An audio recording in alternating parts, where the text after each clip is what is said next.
অবন্তীর সাথে দরকার ছাড়া কথা বলি না, কেমন যেন অস্বস্তি লাগে। দেখতে দেখতে পরীক্ষার সময় চলে আসলো। অবন্তী আর আমি একসাথে পরীক্ষা দিলাম। আমার পরীক্ষার কথা শুনে বাবা মা অনেক খুশি। পরীক্ষার কিছুদিন পর একদিন সকালবেলা অবন্তী বসে বসে মোবাইল টিপতেছে। আম্মু আব্বু মামার বাড়িতে গিয়েছে। আমি মনে মনে ভাবলাম এটাই সুযোগ, অবন্তীর সাথে এবার বোঝাপড়াটা হয়ে যাক। আমি অবন্তীর সামনে গেলাম। অবন্তী বউ কিছু বলবে? আমি বললাম অবন্তী বউ বলো। আমি বললাম আপনি কি চান? অবন্তী বউ আমি বললাম আপনি কি আমার কাছে থাকতে চান নাকি আমার থেকে মুক্তি চান, কোনটা? অবন্তী বলল, তামিম তোমার মাথা ঠিক আছে? এগুলো কি বলছো? আমি বললাম আপনি উত্তর দেন, এখানে থাকলে কি আপনার কোনো সমস্যা হচ্ছে? অবন্তী বলল না। আমি বললাম তাহলে আমাকে স্বামী হিসাবে মানতে আপনার সমস্যা কোথায়? অবন্তী বলল, দেখো আমি তোমাকে আগেই বলেছি এটা কোনোভাবেই সম্ভব নয়।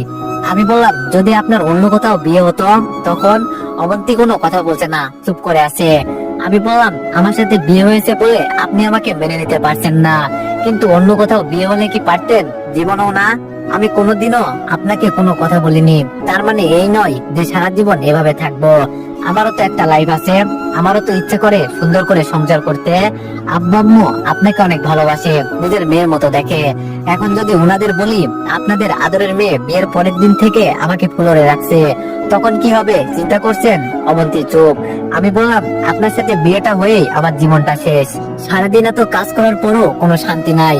আপনার সামনে দুইটা রাস্তা খোলা আছে। অবন্তী পরিণত দৃষ্টিতে তাকালো। আমি বললাম হয় আপনি আমাকে মুক্তি দেন, না হয় আমি আপনাকে।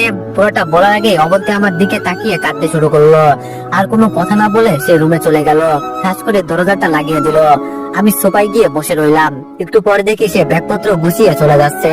থামাতে গিয়েও থামাইনি। যাক, তাতে আমার কি? এইসব আবেগ দিয়ে তোর জীবন চলে না।